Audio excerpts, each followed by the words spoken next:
जैसा कि मैं अभी बैंक में हूँ, 3 इयर्स कंप्लीट होने वाले हैं अगस्त में। मैं 24 अगस्त 2023 में मैंने ज्वाइन किया था। उसके बाद अगस्त में 3 इयर्स कंप्लीट होने वाले हैं। तो इसके बाद मेरे फ्रेंड सर्कल में जो एक अच्छे डेजिग्नेशन पे जाते हैं, तो यहाँ से आपको एक अच्छी अपॉर्चुनिटी भी मिलती है।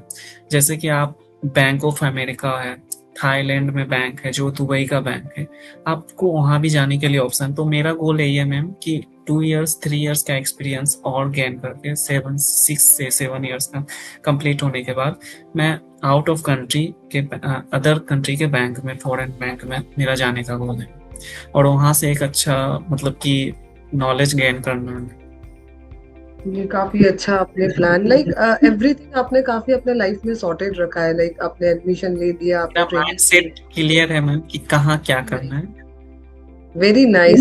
सारा सब कुछ आपका ऑलरेडी प्लान्ड, और आपने आपके प्लान के मुताबिक डेफिनेटली बहुत हर्डल्स आए होंगे। जैसे कि आपने कहा कि आपने रिलोकेट किया, बहुत डिफिकल्टीज आई होगी अपना होम टाउन छोड़ के किसी और लोकेशन Yes, पे जाना। डेफिनेटली काफी आपको स्ट्रगल हुआ होगा, बट मैं माइंडसेट। बहुत, मतलब अकेले रहना बहुत डिफिकल्ट होता है, लेकिन मेरा माइंड सेट स्टार्टिंग से ही क्लियर था। मैंने ग्रेजुएशन कंप्लीट करने के बाद ही मैंने एडमिशन ले लिया था। मैंने कोई भी 1 ईयर का गैप या कोई एग्जाम ये वो देता भी था, लेकिन मैंने वहाँ के बाद, मतलब मैंने कोई गैप नहीं करा।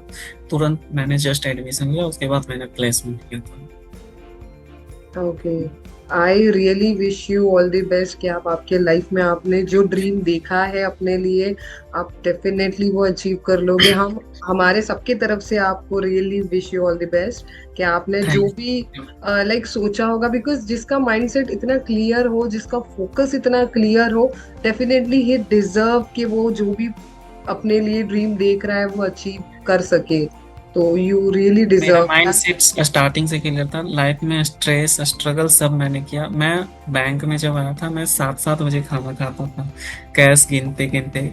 कभी मौका नहीं मिलता था, लेकिन फिर भी मेरा माइंड सेट क्लियर था कि मुझे करना है तो करना है। मैं पीछे नहीं हट सकता, क्योंकि इसके बाद मेरे पास कोई ऑप्शन नहीं है। एग्जाम्स की तैयारी करूंगा, कब होगा, मेरी एज कितनी हो जाएगी, रेस्पॉन्सिबिलिटी तो बढ़ती जाएगी, लेकिन मेरे बैकअप कुछ नहीं है। तो मैं, इसलिए मैं, मेरा माइंडसेट क्लियर था कि मुझे चाहे धूप छाँव कुछ भी मिले, बरसा पानी, लेकिन मुझे करना है तो करना है। राइट। बहुत सही चीज कही आपने। ट्रेनिंग के साथ साथ माइंडसेट का होना भी बहुत ज्यादा जरूरी होता है।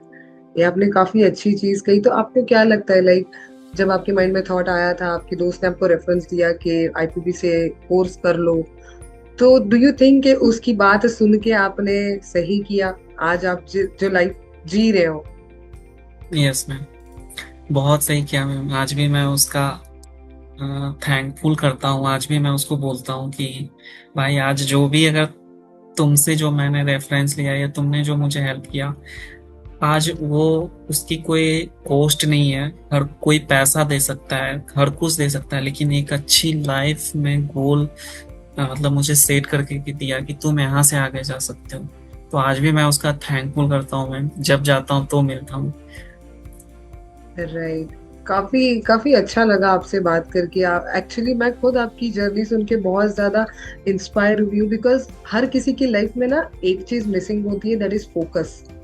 अगर आपका फोकस हिल गया ना, आप किसी भी काम पे ना उसमें आपको कोई अच्छा रिजल्ट नहीं मिलता है, अगर आप उस पर फोकस यस नहीं कर रहे हो तो। ये चीज जब मैं फोकस वाली कही ना, ये पर्सनली मैंने खुद, मैं चाहूंगी मैं यस इम्प्लीमेंट मैम। करूंगी नेक्स्ट टाइम से। फोकस यस वाली मैम, चीज काफी अच्छी थी कि if you want to achieve anything in your life, there should be a focus तो फोकस। करना पड़ता है मैम। एक मैं स्टोरी भी बताना चाहता हूँ। जब मेरी एक मॉक इंटरव्यू थी, तो मॉक टेस्ट था, तो मुझे एकदम, मतलब रियली नीड था, मुझे कहीं जाना था और मुझे मॉक भी ज्वाइन करना था, नहीं तो मेरा मार्क्स नहीं आते, फिर मेरे फाइनल रिजल्ट में प्रॉब्लम होगी। तो मैं वीडियो ऑफ करके ऊपर वाले पॉकेट में मोबाइल रख के और मैं बाइक चला रहा था। उसी टाइम मेरा एक्सीडेंट भी हो गया था। और एक्सीडेंट होने के बाद जब मैं रोड पे गिर गया था, तो उसके बाद सब मुझे उठा के ले जा रहे थे और मैं मोबाइल निकाल के, मेरा उस समय तुरंत नाम आ गया कुमार गौरव, ये क्वेश्चन का जवाब दो। मुझे उठा के ले जा रहे थे और मैं इधर मोबाइल से निकाल के, मैं इधर क्वेश्चन का आंसर दे रहा था मैं। राइट। तो उस वक्त इसका मतलब ये भी हो सकता है कि उस उस वक्त समय आपने ये नहीं बहुत पता था कि मुझे करना मैं था। गिर गया हूँ, मुझे चोट लग गई है, मुझे वो भी ध्यान नहीं है। जब मैंने क्वेश्चन का जवाब दे दिया उसके बाद मुझे पता चला कि मुझे इधर चोट लग गया, इधर स्क्रैच हो गया, ये हुआ है। राइट, फोकस होना बहुत जरूरी है, बट उस दिन आपने मॉक अटेंड कर लेना चाहिए था। बिल्कुल आपने मॉक बाइक अटेंड नहीं करना था चलानी और चाहिए। जाना भी था, बाइक भी चलाया, लेकिन एक्सीडेंट हो गया, फिर भी मैंने अपना मॉक दिया। और मुझे मेरा मतलब कि मैंने वेरी मॉक नाइस, अपना। काफी काफी वो बहुत ही इंस्पायरिंग स्टोरी, काफी अच्छा लगा आपसे बात करके, लिटरली। अभी हमारे कुछ स्टूडेंट्स हैं, ठीक है, वो आपकी जर्नी सुनने के बाद उनके माइंड में कुछ क्वेश्चंस हैं जो वो आपको पूछना चाहते हैं। फर्स्ट ऑफ ऑल, किसी ने आपको कॉम्प्लीमेंट दिया है, आदर्श सोनी ने आपको कॉम्प्लीमेंट दिया है, सर आप बिल्कुल हीरो हो। थैंक आदर्श यू सोनी ने आदर्श। ही आपको कॉम्प्लीमेंट दिया है। ये हीरो तुम भी यस। बन सकते हो शुभ। जैसा मैं बना हूँ। मेरे और तुम में डेफिनेटली। कोई फर्क नहीं है। डेफिनेटली। शुभम का क्वेश्चन है, सर रिलोकेशन छोड़ के अदर सिटी सैलरी में कुछ हाइक मिलता है क्या मेट्रो सिटी में, जैसे कि पुणे? अब आपको शायद पुणे का आइडिया नहीं होगा, राइट? अगर मैम आप मेट्रो सिटी में जाते हो, बड़े बड़े सिटी में जाते हो, तो आपको एक रूरल एरिया और मेट्रो सिटी अर्बन एरिया, तो इसमें आपके डिफरेंट होते हैं। सैलरी में तो हाइक मिलती है ma'am. Right, definitely. Jatin Verma का क्वेश्चन है, किस ईयर में ग्रेजुएशन कंप्लीट हुआ था आपका? 2022 में मैम। और 22 ट्वेंटी में आपका ग्रेजुएशन कंप्लीट हुआ, and now in 2026 you are working as a yes deputy ma'am. Manager. Yes ma'am. Really great. काफी कम समय में you have achieve, really great. मैंने मैम 21 ईयर्स में ही ज्वाइन किया था बैंक। जब मैंने 20 ईयर्स में मैंने ग्रेजुएशन कंप्लीट करी, 21 ईयर्स में मैंने ज्वाइन करा। राइट। मनीष शर्मा जो क्वेश्चन पूछ रहे हो आप, ये क्वेश्चन का आंसर कोई भी नहीं देता। मनीष शर्मा का क्वेश्चन है, सर शुरुआत में सैलरी कितनी मिली आपको? किसी से सैलरी पूछना काफी बैड मैनर्स होती है, ये नहीं पूछ बाकी सकते। आप प्लेसमेंट लो, उस समय आपको पता चल जाएगा। जिस समय मैं था, उस ईयर 2023 में मैंने ज्वाइन किया, उस समय कुछ और बजट थे टेलर की प्रोफाइल के लिए। अगर आप अभी यहाँ पे 2026 में ज्वाइन करते हो, तो अब टेलर की बजट और बढ़ गई है। तो इतना जान लो, मेरी सैलरी से ज्यादा आपकी सैलरी होगी, मेरी जितनी भी होगी उससे ज्यादा आपकी होगी। डेफिनेटली। जतिन वर्मा का क्वेश्चन है, पहला प्लेसमेंट आपका किस ईयर में हुआ? मैंने मैम 2022 में नवंबर या दिसंबर में मैंने एडमिशन लिया, तो फिर मेरा अप्रैल में कंप्लीट हुआ था 23 में। उसके बाद ही मेरा फर्स्ट प्लेसमेंट मतलब मई में हो गया था ma'am. Okay, great great. Shashi Kiran पूछना चाह रही है, सर यहाँ हम थ्योरी पढ़ते हैं और वहां जाके हमें प्रैक्टिकल वर्क करना पड़ता है, तो उसमें कोई चैलेंज आता है या वहां जाने के बाद हमें सिखाते हैं? अगर तुम्हारा जो पढ़ रहे हो थ्योरी, अगर वो तुम्हारे माइंड में रहेगा पूरी अच्छी तरीके से, तो तुम्हारा 99% प्रॉब्लम वही सॉल्व हो गया। 1% जो है तुम्हारे सीनियर गाइड कर देंगे, क्योंकि तुमसे ज्यादा रिस्पॉन्सिबिलिटी उनकी भी होती है कि टेलर अच्छे से काम करे। कुछ भी अगर प्रॉब्लम होता है तो उनको भी दिक्कत होती है कि ब्रांच लेट बंद होती है, फिर उनको भी ऊपर से सीनियर का जवाब देना होता है। Right right.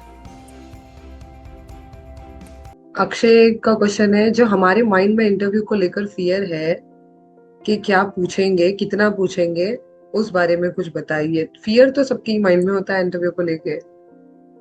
सबसे ज्यादा अगर आप आपके रीलोकेट को लेके ही बोलेंगे, सबसे ज्यादा अगर मेरे क्वेश्चंस सीनियर्स के जो इंटरव्यू लेते हैं, उनका यही माइंडसेट होता है कि बच्चा यहाँ पे इंटरव्यू क्रैक कर लेगा, प्लेस भी हो जाएगा, जॉब भी ले लेगा, उसके बाद 3 मंथ्स के बाद बोलेगा सर मुझे होम टाउन ट्रांसफर चाहिए। तो सबसे पहले वही वो सामने वाले में देखते हैं कि इसका माइंडसेट क्या है, यहाँ रहना या नहीं रहना। तो आप रीलोकेट के लिए पहले से ही क्लियर रखो, हर कुछ में ओके रहो कि sir I will be okay, I have no any problem, मैं यहाँ पे कर सकता हूँ, कर सकती हूँ।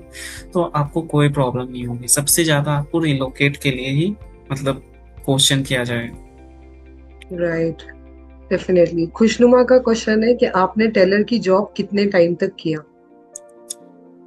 2 years 1 month, मतलब टोटली 25 months। अविरल का क्वेश्चन काफी इंटरेस्टिंग है। Sir, first time job join करा था तब आपको कैसे नर्वस हुए थे? बहुत ज़्यादा नर्वस था, लेकिन अंदर चाहते के साथ फिर मुझे नर्वस पे भी, मतलब वहाँ पे आवाज़ भी हो जाती है, लेकिन फिर भी वो आप पहले से ही आप प्रिपेयर हो जाओ। आप आईने में देख के, मिरर में आप देख के आप बोल सकते हो। आप अपने फ्रेंड्स में, बैच में जो आपके रहेंगे क्लास में, आप उससे वीडियो कॉल पे आप उनको इंटरव्यूअर की तरह समझो कि ये हायरिंग कर रहे हैं। तो अगर आप मतलब कि प्रैक्टिस करते हो तो आपको कोई प्रॉब्लम नहीं होगी। राइट। सुबह स्मिता बारिक आपको कॉम्प्लीमेंट देना चाह रही है। Really sir, you are a very inspired person. Thank you. Thank you. सुबह स्मिता। हाँ, सुभाष। संदीप सिंह का क्वेश्चन है, इंटरव्यू ओनली वन लैंग्वेज में दिया था या हिंदी इंग्लिश मिक्सअप? अगर आपको फ्रैंक इंग्लिश आती है तो आप फ्रैंक इंग्लिश भी दे सकते हो, लेकिन अगर आपको नहीं आती है तो ये सामने वाले को दिखाना नहीं है कि मुझे इंग्लिश आती है, और मैं एक दो लाइन बोल के फिर वो अगर इंग्लिश बोलने लगेगा तो फिर आप नर्वस हो जाओगे। तो आप जिस लैंग्वेज में क्लियर हो आप उसी में तो मिक्सअप भी बोल सकते हो। मैंने खुद मिक्सअप में दिया था, ऐसी बात नहीं है कि मैंने पूरा इंग्लिश में दिया था। राइट। आदर्श सोनी का कहना है कि सर, इंटरव्यू में नर्वसनेस कम करने के लिए क्या करें? चलो, maybe he has some network issue. हम ये सेशन कंक्लूड करते हैं। डेफिनेटली आप सबने बहुत कुछ इंसाइट्स लिए होंगे, है ना, इस सेशन से। बहुत कुछ जो पॉइंट्स थे जो उन्होंने एक्सप्लेन किए हैं, ठीक है। Take a note of it and try करना कि उन्होंने अपनी जर्नी जैसे स्मूथली, चैलेंजेस भी आए उनको, स्ट्रगल्स भी आए, एंड काफी स्मूथली उन्होंने सारे चैलेंजेस को एक्सेप्ट करके आज he has achieve lot of things in his life, ठीक है। तो आई होप कि आप भी बहुत सारे जो उन्होंने पॉइंटर्स बताए हैं उनको अपने लाइफ में इम्प्लीमेंट करोगे, एंड आगे डेफिनेटली आपकी भी जर्नी ऐसी होगी। And we definitely would like to call you as a alumni यहाँ पे, तब आप भी यहाँ पे सेशन दे रहे होंगे, ठीक है। All the best, everyone. We will conclude.